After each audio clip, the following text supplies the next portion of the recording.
नमस्कार, power breakfast में आपका स्वागत है। मैं हूं आपके साथ आशीष चतुर्वेदी। शुरुआत कर लेते हैं ग्लोबल संकेतों के साथ। गिफ्ट निफ्टी पर सबसे पहले नजर डालते हैं। तकरीबन 30 अंकों की गिरावट यहां पर आपको देखने को मिल रही है, लेकिन डाउ फ्यूचर्स और नास्डैक फ्यूचर्स ये हैं थोड़े से हरे निशान में। हालांकि कोई सिग्निफिकेंट मूव यहां पर देखने को नहीं मिल रहा है।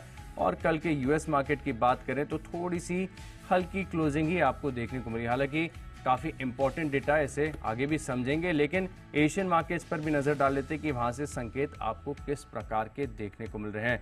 हालांकि गिफ्ट निफ्टी की बात करें तो मात्र 30 अंकों की गिरावट है और चाइना के बाजार आज बंद है। निकाई की बात करें तो यहाँ पर थोड़ी 257 अंकों की अच्छी खासी बढ़त आपको देखने को मिल रही है। क्रूड में कल के सत्र में अगर आप देखें तो काफी अच्छा एक सर्ज देखने को मिला था। जिस प्रकार से ग्लोबल अनसर्टेनिटी और साथ में मिडिल ईस्ट में लगातार तनाव बढ़ता जा रहा है, कल क्रूड में तेजी आई थी। लेकिन फिलहाल अगर आप देखें तो थोड़ी सी नरमी यहां पर भी आपको देखने को मिल रही है। लेकिन इन सभी संकेतों को विस्तार से समझते हैं। दीपांशु भंडारी हमारे साथ। गुड मॉर्निंग दीप, बताइए। मॉर्निंग आशीष। थोड़े नरम संकेत आ रहे हैं जैसा आप हाईलाइट कर रहे थे, बट ऐसी कोई बड़ी चिंता की बात नहीं है। आज सुबह एशिया में भी हल्की गिरावट है। गिफ्ट निफ्टी आपको थोड़ा नरम दिख रहा है। कल शाम अमेरिकी बाजारों में भी वैसे एक बहुत ही सीमित दायरे का कारोबार था, कुछ ज्यादा खास एक्शन नहीं हुआ और उस सीमित दायरे के कारोबार के बीच आपने देखा हल्की गिरावट से अमेरिकी बाजार बंद हुए। तो डाउ सिर्फ 200 पॉइंट की रेंज में ट्रेड हुआ, उसमें आपने देखा करीब 50 अंक नीचे बंद हुआ है। नास्डैक ऑलमोस्ट फ्लैट ही आपका बंद था। S&P 500 में मामूली गिरावट थी। रसल 2000 जो इनका ब्रॉड मार्केट इंडेक्स है उसमें करीब आधे % की नरमी आपने आते हुए देखी। सितंबर महीने का सीपीआई यानी कि महंगाई के डेटा आते हुए दिखा है और यह अनुमान से थोड़ा ज्यादा था।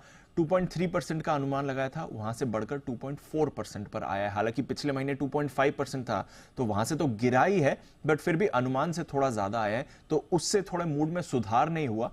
और इसके अलावा हमने देखा कल आज महंगाई के डेटा आने वाले हैं, तो उससे पहले भी बाजार थोड़े सतर्क मूड में है। 10 साल की बॉन्ड यील्ड लगातार 4% के ऊपर कायम है।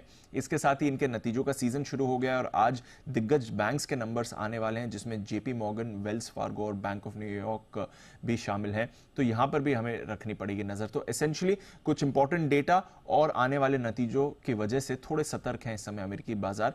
नवंबर की पॉलिसी में अभी भी सब लोग 1/4% का रेट कट का अनुमान लगा रहे हैं, बट जिस तरह से कल डेटा आया है, माना जा रहा है कि शायद दिसंबर या जनवरी की पॉलिसी में एक पॉज आ सकता है। तो वहां से भी थोड़े सतर्क आपको बाजार होते हुए दिखे हैं। नेट उतना खराब सेशन नहीं था, बट हाँ थोड़ा महंगाई अनुमान से ज्यादा आने से मूड पर असर पड़ा है। यूरोप में ठीक ठाक कारोबार था, थोड़ी नरमी यहां पर भी आपने देखी है। डॉलर इंडेक्स कल थोड़ा नरम हुआ है। कच्चे तेल में एक 3% का बड़ा उछाल है। $79 पर ब्रेंट आ गया है। एक तो मिडिल ईस्ट तनाव बढ़ रहा है और इसके साथ ही हमने देखा है अमेरिका में जो तूफान आया है उसकी वजह से भी प्रोडक्शन ठप होने की वजह से कच्चे तेल के दामों में आपको उछाल आते हुए दिखा है। सोने और चांदी में भी कल खरीदारी रही है। एसेंशियली नरम डॉलर का ये रिएक्शन था। तो नेट इन्फ्लेशन डेटा का ही रिएक्शन रहा है। थोड़ा सुस्त कारोबार, नरम संकेत आज ग्लोबल मार्केट से आ रहे हैं। ऑलराइट, थोड़े नरम संकेत यहाँ पर ग्लोबल मार्केट से देखने को मिल रहे हैं। शुक्रिया दीपांशु हमारे साथ जुड़ने के लिए और ये विस्तार से अपडेट हमारे साथ शेयर करने के लिए।